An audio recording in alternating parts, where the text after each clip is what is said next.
Hector Souza, a Mexican millionaire, lost his wallet full of money in a poor neighborhood during a trip with his daughter. When a street boy found it and returned it intact, he asked for an unusual reward, which made the experienced millionaire and his daughter burst into tears. Hector Souza was on a ferry returning from a sightseeing trip to the city of San Diego, California, when he realized his wallet was no longer in his pants pocket. The man was a millionaire who had even been featured in Forbes years before, as he was not only part of the super-rich elite of Mexico, but was also known as a philanthropist. Since the 90s, he had been investing in large retail chains while also promoting large fundraisers to provide food, clothing, and medical care to people in his country and Latin America. On that day, the millionaire was on a tourist attraction on the west coast of the United States, accompanied by his daughter Margarita Souza, who had just turned 18. The girl had traveled to that country with her father a few times before, but had never spent enough time there to see everything she wanted. When she came of age, she asked for the celebration to be held in the United States. So her father created a week of vacation to accompany her. The philanthropist called one of his friends who was a manager of a luxury hotel chain in California and explained the situation. The man organized the entire trip for the businessman and Margarita as if it were for his own daughter. It had been 3 days since father and daughter were in the United States. They had visited Disney, gone through Los Angeles, and were now in San Diego, where they had just visited Coronado Island and still wanted to visit the zoo or a water park the next day. Despite being a valued destination in that region, Coronado had a poor neighborhood with a large Mexican community, and Hector wanted to see its streets and inhabitants. Margarita didn't like her father including the visit to the place during her birthday. After all, she had no interest in poor neighborhoods in the United States, but the young girl endured it to avoid trouble. It was summer, and the boat was full of tourists. Father and daughter had already made one of the routes and were returning to the city. That's when the boat was near the port that Hector looked for his wallet in his pocket and didn't find it. He looked in other pockets, asked if his daughter had seen it, and looked around. Margarita asked if it had been a while since he had used the wallet, and Hector said he had only used his money on the island when he visited the poor neighborhood and bought a souvenir from the place. "I knew it. I told you not to go there, Dad." "Of course, you were stolen," protested Margarita. Hector corrected his daughter. "I didn't know if it had been stolen. I said I might have lost the wallet somewhere, including on that boat full of tourists from all over the world." Margarita then replied, "Look at the people around us. They would have certainly returned it if they had found it, don't you think?" Hector only said he hoped whoever had taken or found his wallet would contact him and return it. Margarita didn't know, but soon that would have a serious impact on her life. But 2 hours later, back at the hotel, Hector Souza didn't receive any calls from anyone who had found his wallet. The staff of the tourist boat also searched everywhere and found nothing. They were apprehensive because the millionaire could even sue the transport company, but no one showed more concern than Margarita Souza, the daughter of that powerful gentleman. She knew that besides the cash, there were several credit cards in her father's wallet that were absolutely necessary for her long-awaited birthday celebration. Nervous, Margarita said her father had been stolen for sure while they were on the island. "Don't you realize these people use you, Dad? You were so kind to go to that neighborhood that they ended up making you the lord of all," she said angrily.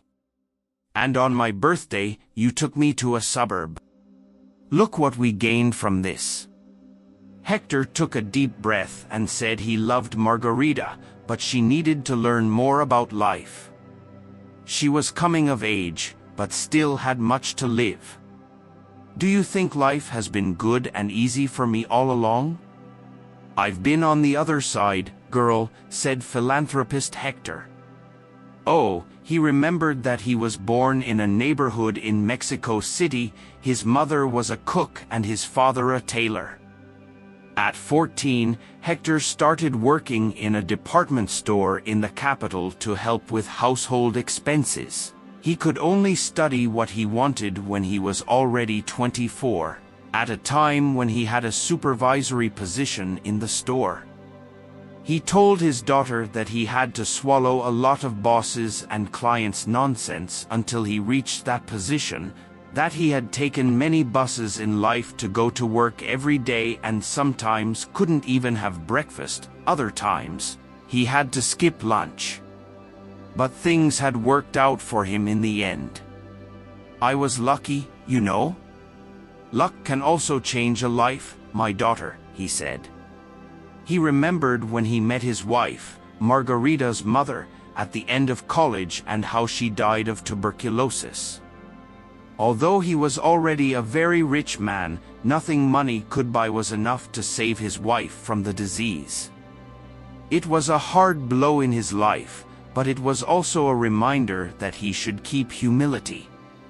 And it was after that sad episode, Margarita was only 3 years old, that Hector Souza also became known as a philanthropist. Although plans to celebrate his birthday had been disrupted, at least he and Margarita could be safely in the comfort of a 5-star hotel that had been paid for a month before, a privilege for few people in this world. He remembered the daughter listened to everything in silence. The next day, the Millionaire's phone rang. It was a number he didn't know.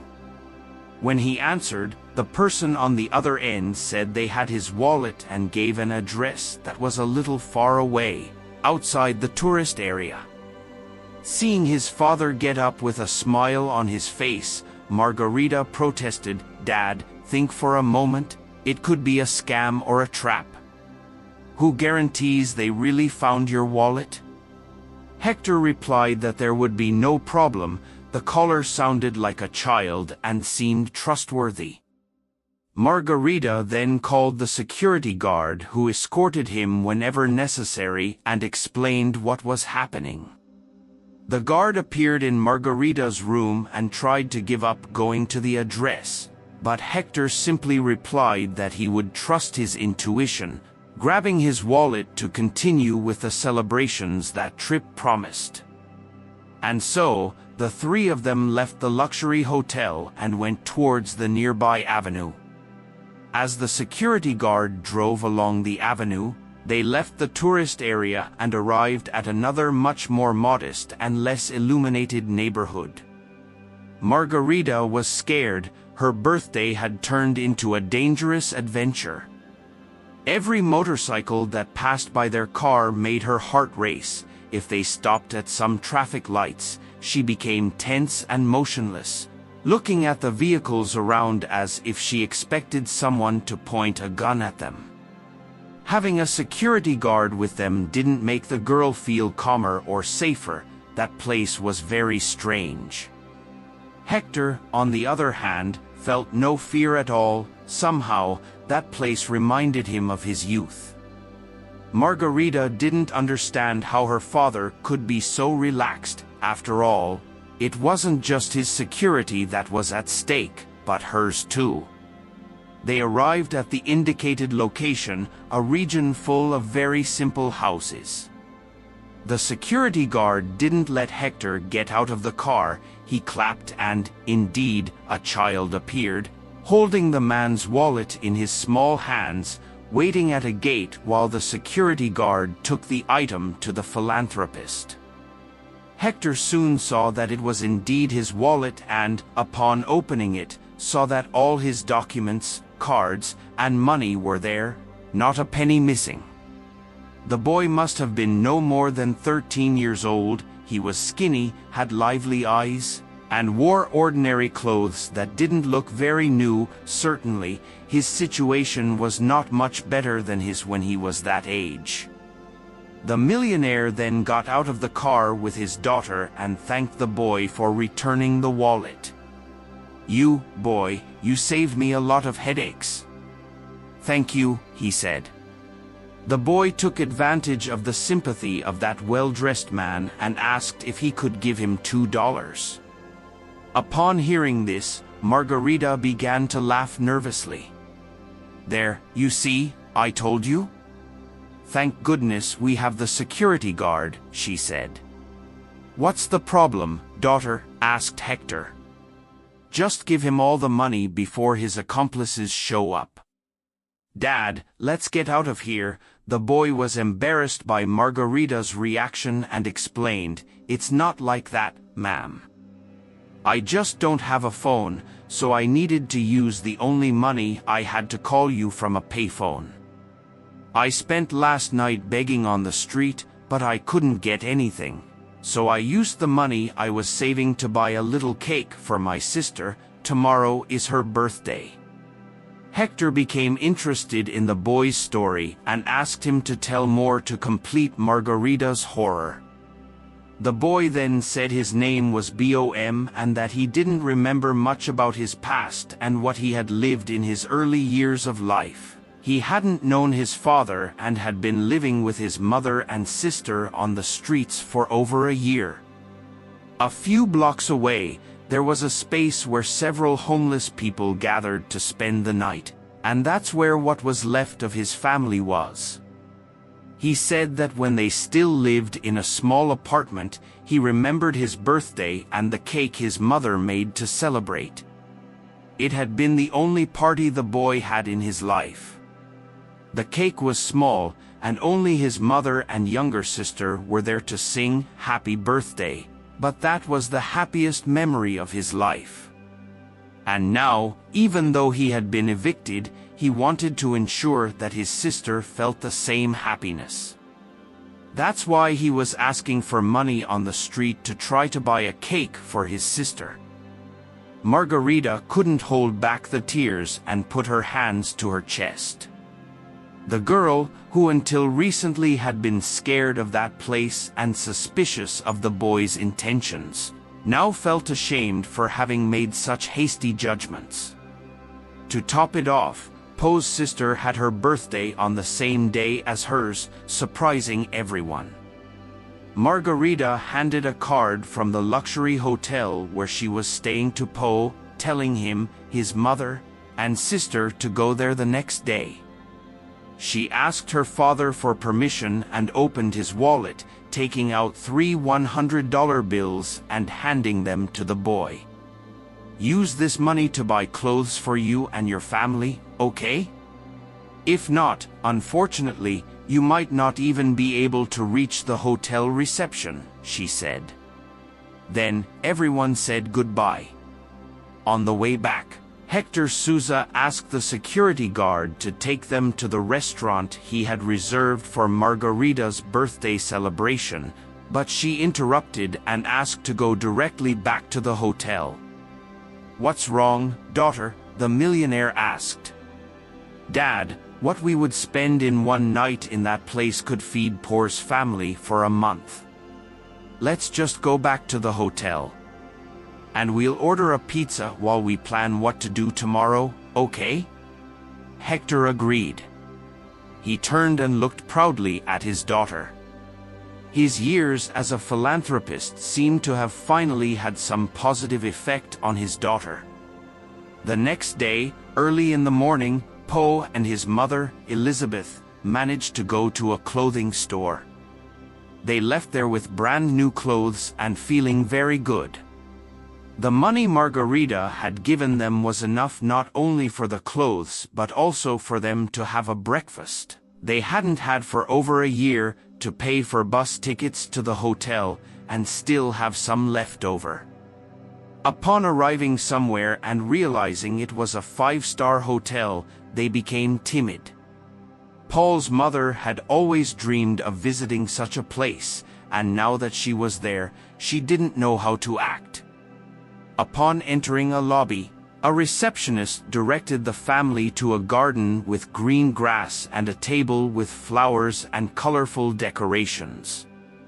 Paul's sister said it was the most beautiful place she had ever seen. Her eyes sparkled. Margarita appeared and said it was all for her, and the girl couldn't contain her happiness. It was everything she had asked for. Margarita had asked a friend who supervised the hotel chain to invite all the families staying there with children to a birthday party, and indeed, many of them attended the garden, running and playing with Cindy. Margarita was as happy as the children. For the first time, she understood how her father felt helping people, or, yes, trying mousse for the first time, and they indulged in a huge chocolate cake. Elizabeth, the mother, was moved by everything and received a hug from Margarita, who also tried to hold back her tears on her first day at 18 years old. Hector knew that a birthday party wouldn't be enough to help that family. So he took Elizabeth to his friend, the hotel supervisor. The millionaire explained that he was very surprised to see that her son had returned the wallet in the same condition as it was found, despite the difficulties he and his family were facing, and that if her son had such character, it could only be a reflection of a good upbringing. "Congratulations on your integrity," he said. And Elizabeth thanked the hotel supervisor. Then, he said he might be able to help her.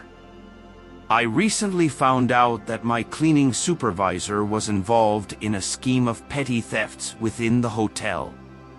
She and 2 employees stole items from foreign guests, and they only realized it when they returned to their countries," said the supervisor, leaving Elizabeth confused.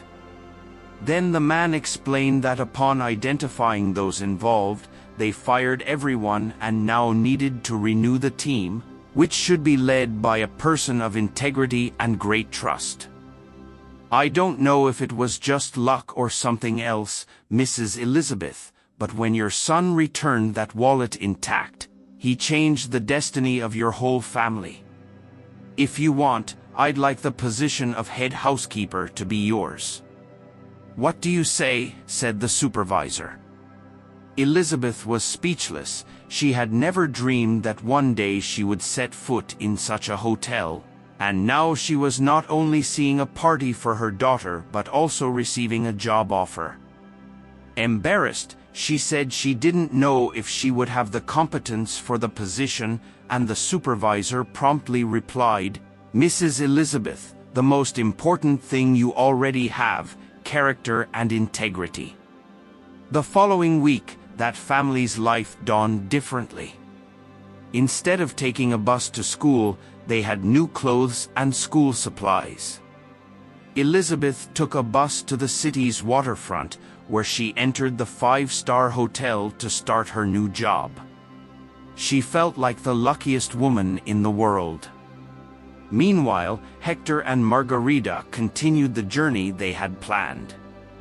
However, nothing provided the same happiness that Margarita had felt during the party in the hotel garden.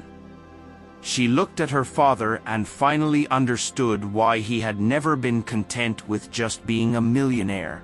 What truly made him fulfilled was helping others. Now she understood that. If you liked the story, please leave a like and watch another video that is appearing on the screen now. It will probably move you too. Enjoy and see you in the next video.